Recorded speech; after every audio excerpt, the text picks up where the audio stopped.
Hi friends, strangers, internet. My name is EmilyHanhan. I love colorful makeup and colorful language. Friends, I'm back after a little break here. I was going to call it nice. Not really nice, but after a little break, I'm back. Today we're going to be talking about the hopeful death of office culture, neurodivergency, and how the last year has, perhaps for better and worse, changed things. I'm also going to be putting this makeup on my face. I won't really be talking a lot about the makeup itself, but just know that I did include some Lethal Cosmetics Velvet Dusk, a little bit of the Nomad Iceland palette, along with some singles from Pretties for your face and Looxi Beauty. Yeah, so that's like what's on my eyes. And oh, and I wanted to thank Kaleidos for sending me this amazing collection of repackaged highlighters, two of which are missing because I did use them on my face today. What's on my face today is Prophecy, the multi-chrome highlighter, and Mars Melter, one of their reformulated highlighters. To Kaleidos for those highlighters and for the periwinkle face brushes. And otherwise, if this is your first time finding me and you like lots of opinions, colorful makeup, and cute fat babes in general, you should go ahead and subscribe. And if you are not new here, thank you for coming back, and thank you for just being an amazing supportive community, because y'all keep me going. I don't want to dilly-dally anymore, so we're gonna jump into somewhere in the process of me starting to put on makeup and talking about how office culture is the absolute worst. So I talked to my friend Adhd about these kinds of topics a lot because it's something that we both despise. We have a distaste, a hate of office culture. So office culture in my head is the culture of like, we're family here, and you know, the things, the unsaid but assumed things that are pushed upon people when they work. Not even just in an office. It's not just an office related thing. It's a very much a, I'm gonna say, American job thing, because it's not even corporations. It's just like the culture of expectations beyond what is vocally said when you start a new job. And the thing that I think about a lot, especially with this last year, is that we have had a good 10 months for those of us that worked in like in a workspace and have been working from home. You have had a solid 8 to 10 months, depending on where you live and the situation at hand, to not be in those office environments. And so you have spent 8 to 10 months with fewer of those unsaid responsibilities at your feet. Most of us are not going to happy hour. Most of us are not, you know, going to office holiday parties. Like, those things are not happening in the same way, or they shouldn't be. I'm gonna say a lot of they're not kind of vocabulary, but I know that a lot of assholes out there are doing these things. But I'm gonna say that in general, they're not happening as much. And so we've had 10 months to get used to, for some of us, just not masking. If you don't know what masking is, it's basically, I think it's, well, I could be wrong with that word usage. I've heard it more with autism, but I've heard it in reference to like mental health things. But let's say we have spent, 10 months,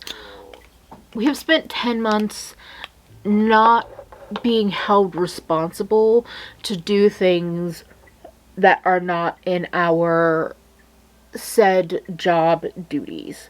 And I think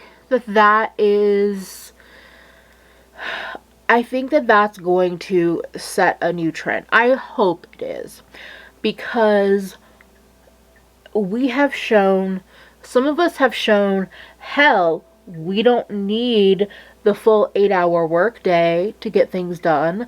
Maybe that can go away. Some of us have shown, I don't need to sit here and do all this random shit you want me to do during or outside of my work hours, because that's supposedly like what's expected of me. And I think for a lot of us, that's going to be really hard to just go back to.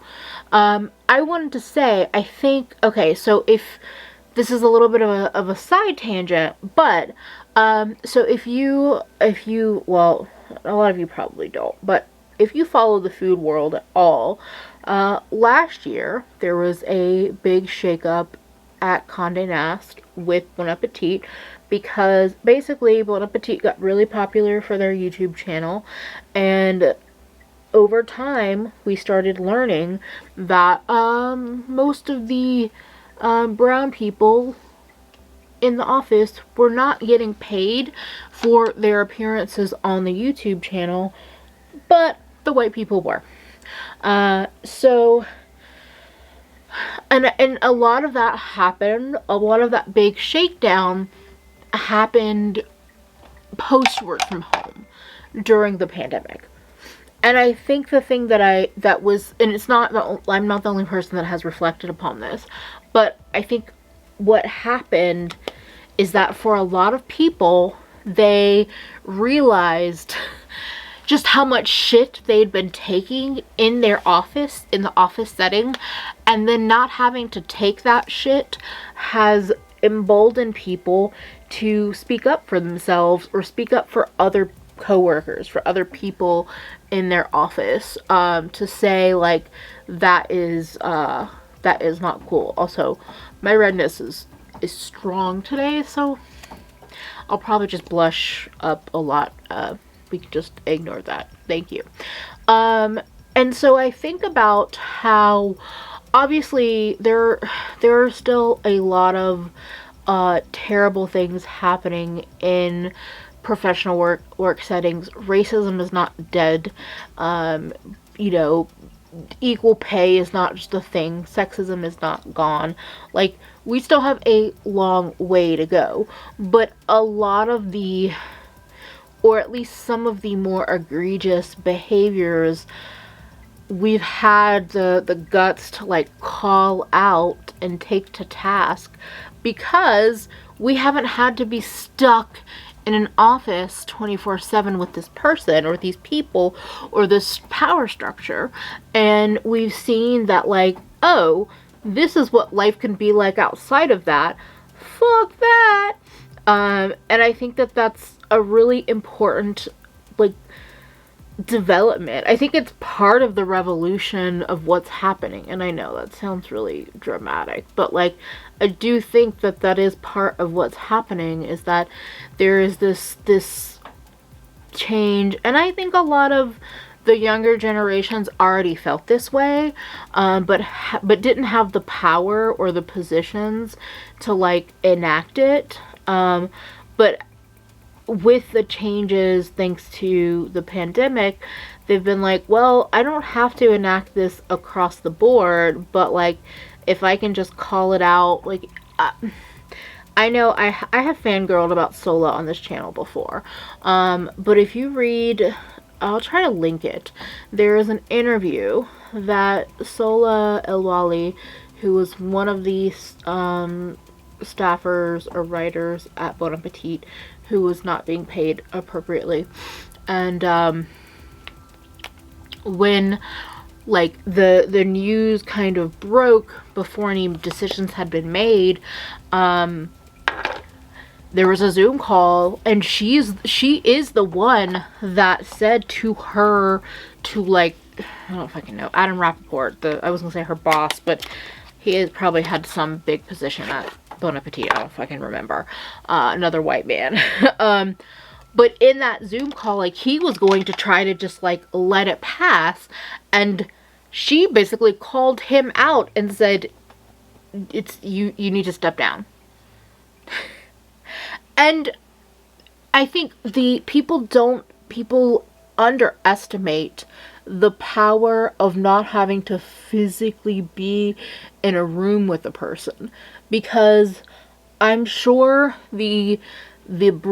not I'm sure, but there's definitely a higher, like, I would feel more brave in that situation being on a call rather than being in person, because one, on a call like that, you're not gonna see, like, every other white staffer or white employee's face kind of looking at you like, what the fuck are you doing, kind of shit that they would, you know, that could happen.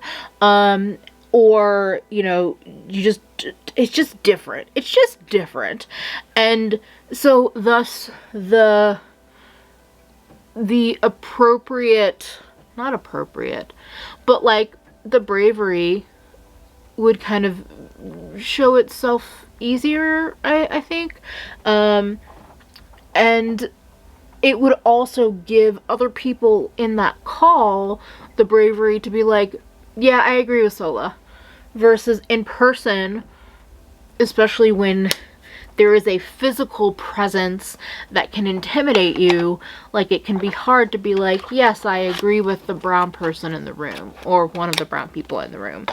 But the other part of that, and this kind of goes into my, like, the part of the conversation that I think I definitely wasn't talking about a year ago, for my own self, is, so when I'm thinking about a Zoom call, when I'm thinking about, like, a call like that versus in-person communication, for me, somebody that really doesn't like confrontation and feels generally overwhelmed by it and or scared to do it, a video call, a phone call, an email is far more approachable to me than an in-person conversation.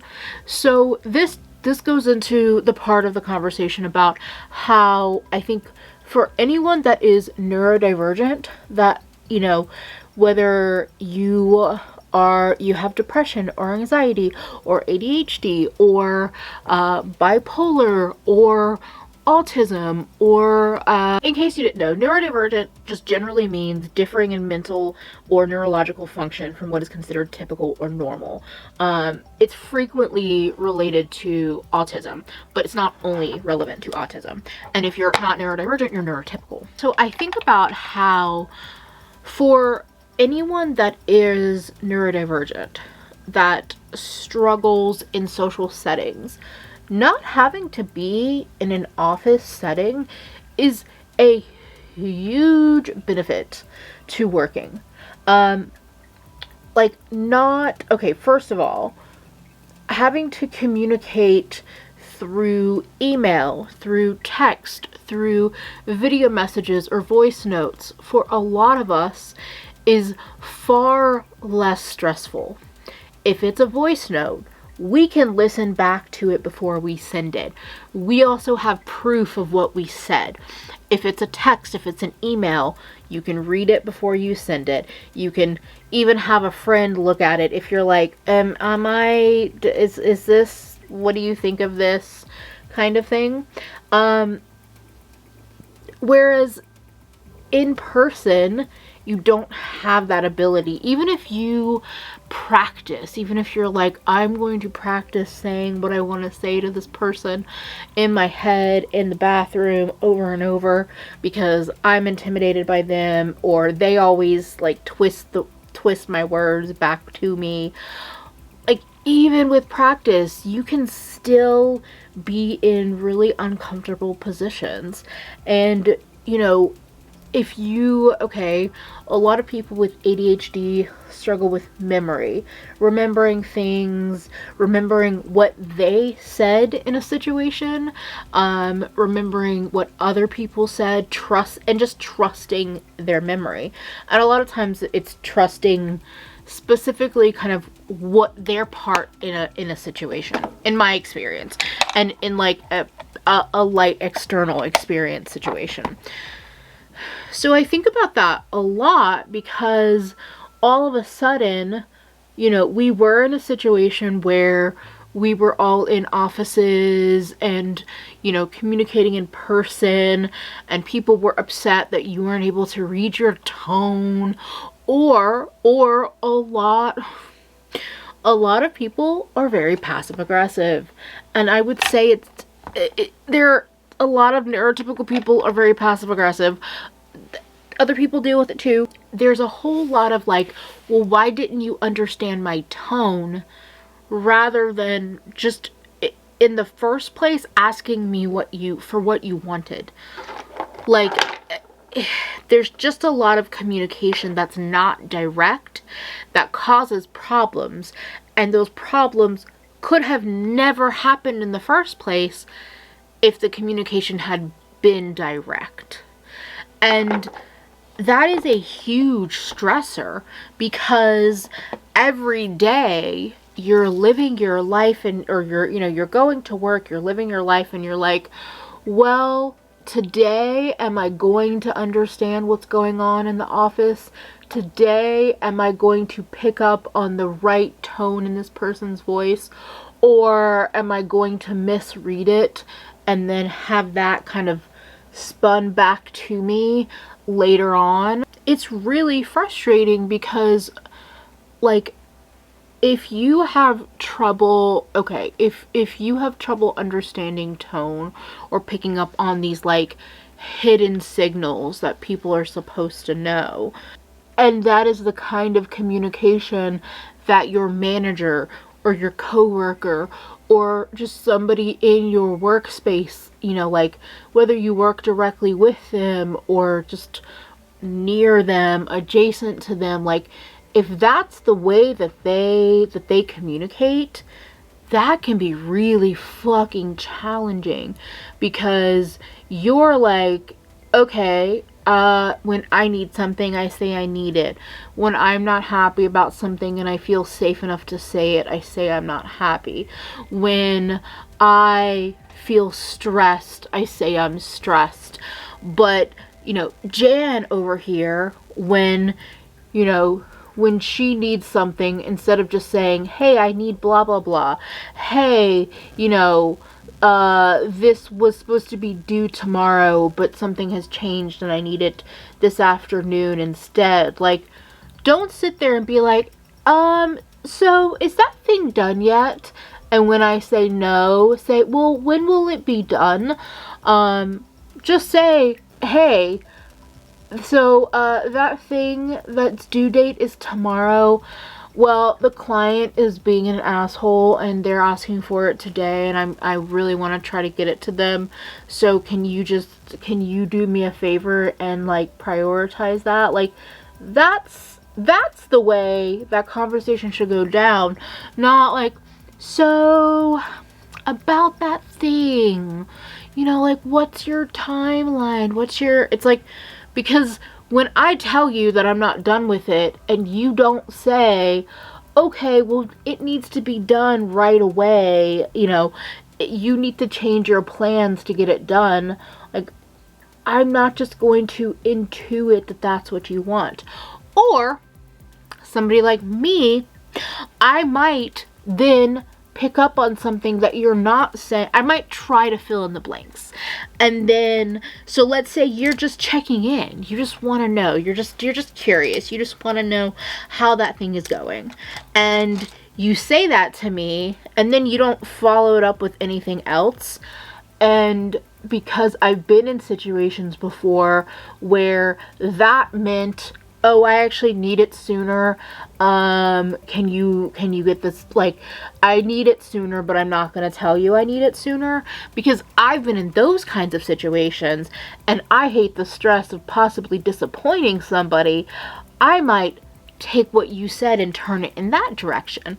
And then when you don't need it sooner, but I have rushed to get it done sooner, I'm probably gonna feel some level of like frustration, because yeah, you didn't say you needed it right away, but you also didn't say you didn't need it right away.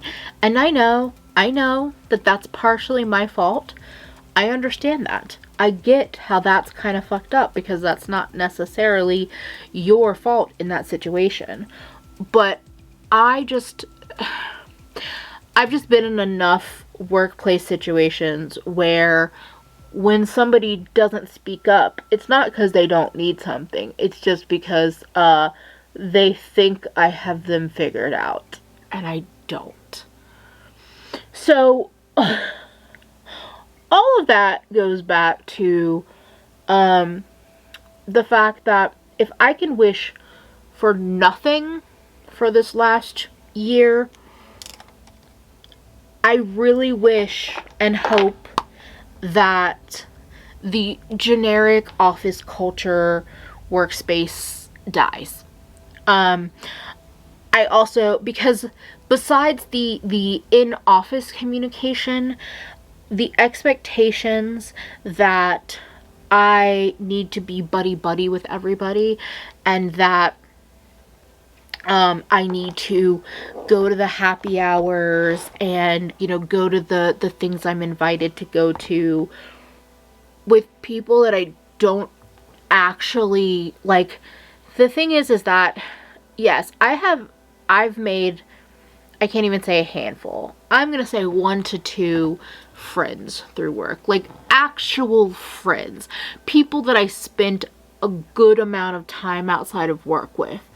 1 to 2 people max.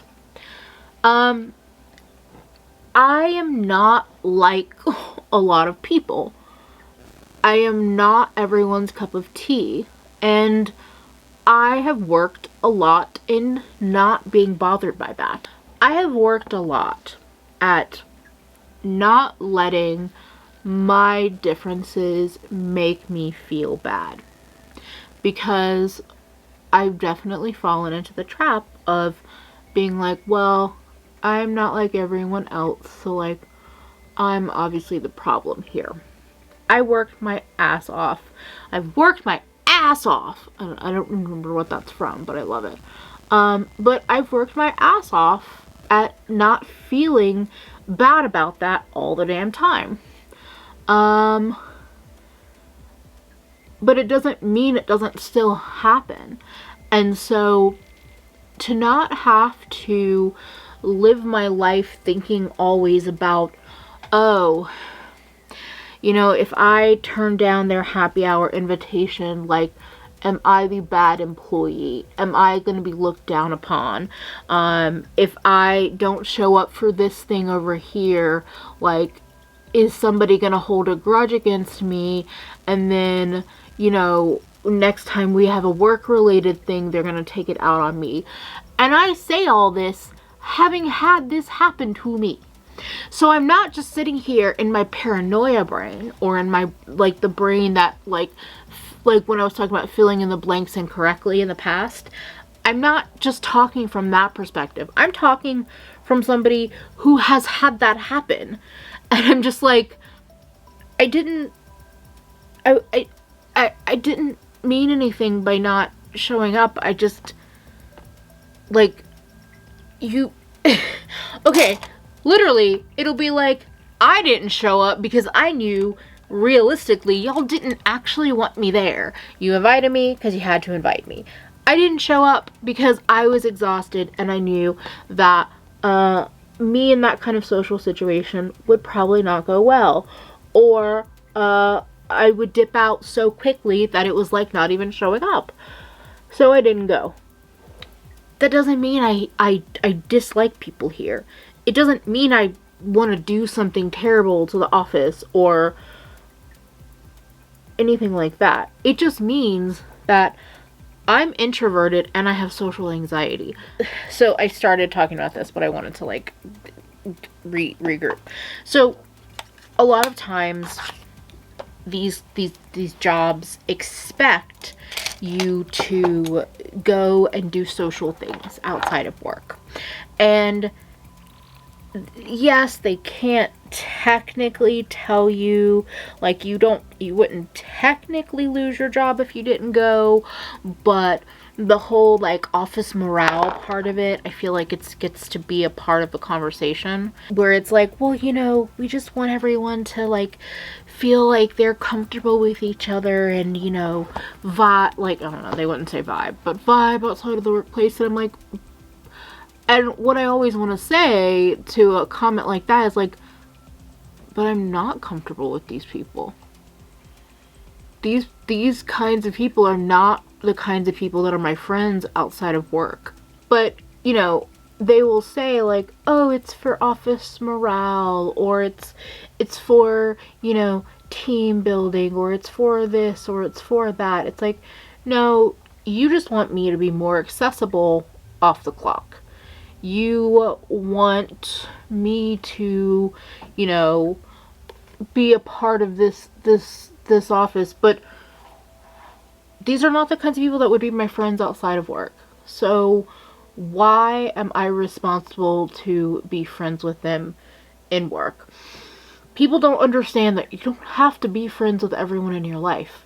Not every single person in your life is a friend. You can just have relationships that aren't friendships. They can be acquaintances, they can be coworkers, but this like insistence that everything has to be friendship is just false. It's just incorrect, because friendship is a certain level of magic. Like, being friends with somebody is a certain level of magic. And personally, I don't want, you know, 30 friends. I don't want an office of a bunch of people to be my friends, because I can't give them all my energy and my time. That's not something I'm capable of doing. Whether it's, you can blame my social anxiety, you can blame general introversion, you can blame depression, you can blame a lot of things. You can blame how I was, you know, my experience in school at a younger age, whatever. Whatever you want to put on that reason, I can't be a good friend to a bunch of people. And guess what? I don't just want to be a shitty friend to say I have another friend. That's not the kind of, you know, relationships I want in my life. So the whole, like, you know, doing stuff outside of work, the whole, like, whether it's a holiday party or Secret Santa or things like that. Like, I mean, I used to be in a position in one of my old jobs where I did try to organize Secret Santa, and yes, like, I enjoyed it sometimes, but then sometimes you get a literal fake Kylie Cosmetics lip kit, and then you wonder why they hurt your lips, and then you're like, oh, okay. But you know what? That's rude of me, because that's a commentary on other things, not on that specific coworker, I should say. But I just I think the whole culture of that is really unfair to anyone that struggles in any way, shape, or form to just be a quote-unquote normal person in social settings. And I mean, I don't think normal exists, so like, take that for what you will. None of the things that were expected of people in workspaces ever took into consideration people's mental health. Because not only is it a factor, you know, if you are neurodivergent in any way, shape, or form, but I also think about the fact that, okay, for somebody like me, maybe this is also based on neurodivergency, but like, I put a lot of energy into work. I care about it a lot. Even when I don't want to, my brain will not let me just let things go. I take a lot of my work home, and I would love to be one of those people that's just like, well, my day is done. I am mentally off the clock. It's not how my brain works, though. And, you know, so to say, okay, well, you know, I know you work 50 hours a week or whatever you happen to work, but we need you to also do this and do that and do blah, blah, blah, blah, blah, is really unfair, because guess what? We're not just working 50 hours a week. For me, when I think about my old job, the one I was specifically thinking about, but also other ones that I've had, I'm not just working 50 hours a week on a good week. I'm commuting an hour each way. So then that's adding literally another 10 hours to my week. Also, there's a whole part of the work culture that I hate related to cell phones and emails. All of a sudden, people that were only available in the office are available, theoretically, to a bad boss. They're available 24/7 now. So not only am I working 50 hours, not only am I working 50 hours a week, not only am I commuting an extra 10 hours during the week, but then I'm basically accessible 24/7 according to your terrible, you know, boundary issues. And when you're not available, it becomes this problem. And then your commitment is in question. You know, your commitment to the company, commitment to the job is in question. Why? When I don't work on a certain day of the week, and you refuse to get an assistant in a role or train anyone else in certain tasks that I do, why is that my fault? Why, when I'm away from that job, am I responsible now for that role 24/7? Because guess what? That is not possible, okay? No one is going to be good at their job if that's what you're expecting of people. If that's your standard for what we should be doing in our job, no one is going to be good enough for your job. And I realized this video, I probably was staring at the viewfinder the whole time. That's what happens when you don't film in a while. But, like, nobody is going to be good in that job if you're expecting them to be responsible for it 24/7 in office or out of office. And, you know, people will say shit, like bosses, people in charge will say things like, well, you know, I know it's stressful, but like, okay. So the last full-time job that I had, my role basically was a management role. And one of the comments we would say a lot is leave it at home, or like leave it at the door. Whatever you came in with, leave it at the door, because work is work and home is home, and like they shouldn't interfere. And I am so mad at myself that I let myself fall into the trap of promoting that bullshit, because if work is work and home is home, and they shouldn't cross paths, why the fuck are you texting me when I'm home? Why are you sending emails to me on my days off? Why are you reaching out in the morning or in the evening before I've woken up or after I've left? Why do you have the audacity to tell me to leave it at the door when you don't have the fucking boundaries to not contact me outside of work? Because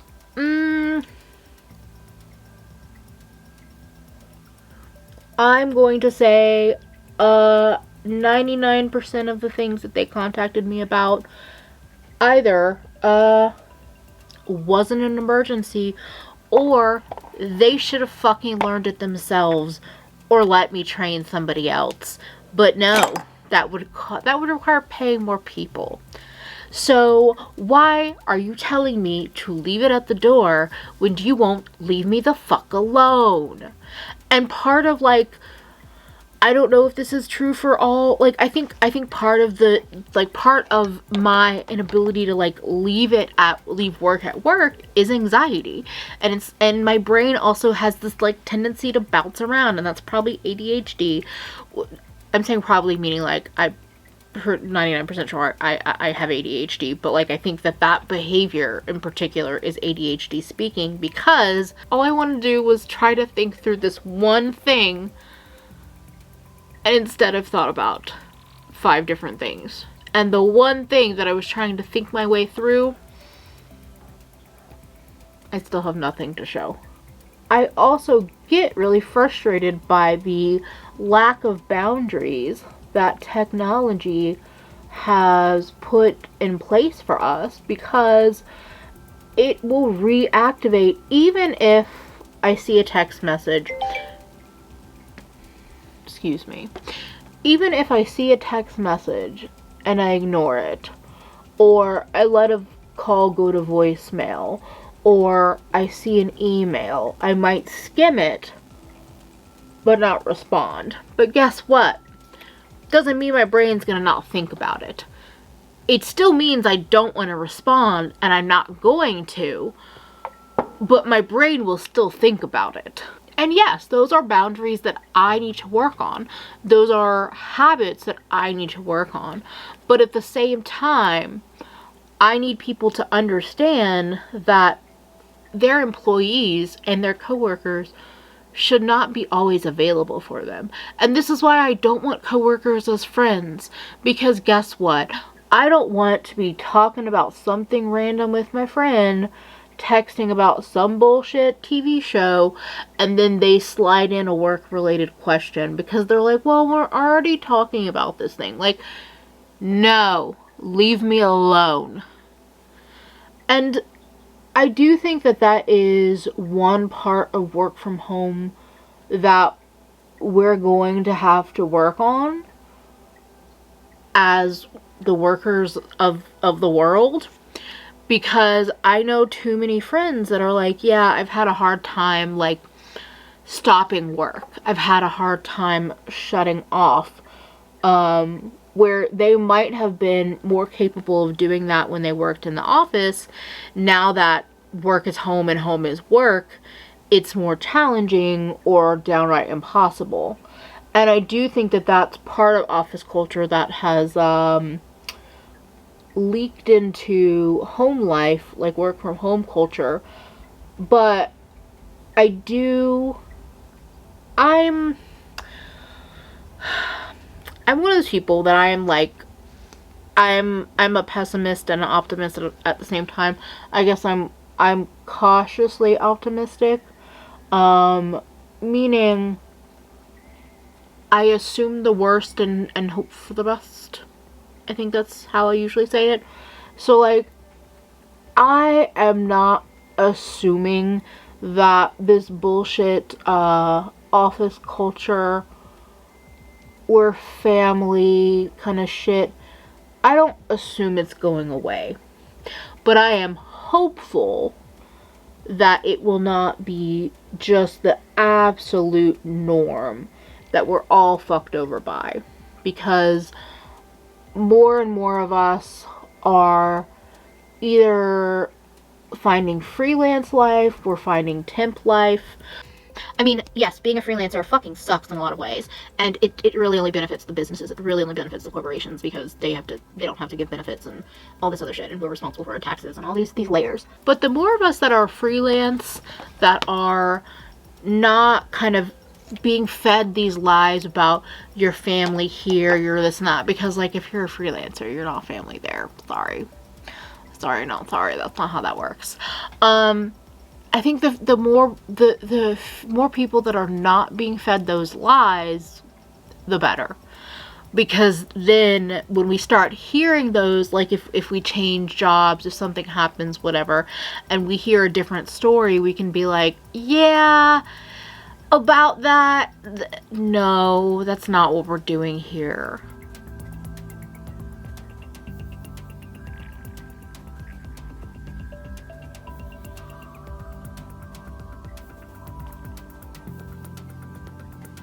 So, you know, I mean, I basically said, I think, everything I wanted to say, but I just, like I was touching on before, I am a cautiously optimistic kind of person. I always assume the worst, hope for the best, and that's really like all I can do right now. I hope that, you know, the time that we've had away from our office jobs, whether it was a job that we're still doing now, we're just doing it from home, or if you unfortunately are out of work, or, you know, doing other work now because of the pandemic and all of that. I hope, though, that with the changes, we can learn to advocate for ourselves more. And I know that that's really challenging because we are just literal cogs in the machine. But if we can all help each other and support each other to speak up and vocalize our needs, and also like just stop saying yes because that's what's comfortable. Now I know a lot of us have to say yes because job security. I guess I hope that in time the standard toxic office culture that most of us have been kind of forced to accept is no longer the norm, and that if we don't want to be social, if we don't want to make fake friendships, if we don't want to, you know, be a part of an outing that is not very comfortable for us, or if we just want our own boundaries, that we can have them and we can uphold them, and that our job security is not at risk not because we can't do our job well, but because of some other bullshit social construct that we never agreed to in the first place. Let me know in the comments, like, have you felt a shift in the last year in terms of those things, in terms of kind of what's expected of you versus what's actually in your job description? Or if you have not been working in the last year, I hope that you are well, and I hope you're able to take care of yourself, or you have a community of people that can help you. But let me know if you have had to, you know, put boundaries in place to protect yourself, and whether you're neurodivergent or neurotypical. I just hope that we can find ways to let ourselves have lives outside of our work, because that's really one of the biggest downfalls of that culture. Is I felt like a lot of the full-time jobs that I had in the past, I didn't really have a life outside of my work. Trying to remember my own outro. Wow. If you are new here, if this is your first time seeing my channel and you've gotten this far and you like what you've heard, I would love for you to subscribe. You can find me on Instagram and Twitter at Nomnivorous. Thanks to my patrons and my YouTube members. If anyone's interested in supporting me a little bit more, those are linked in the description box, along with other ways to show your support. But thank you so much to everybody for just spending a bit of your day with me, and hopefully I will see you again real soon. Bye, friends.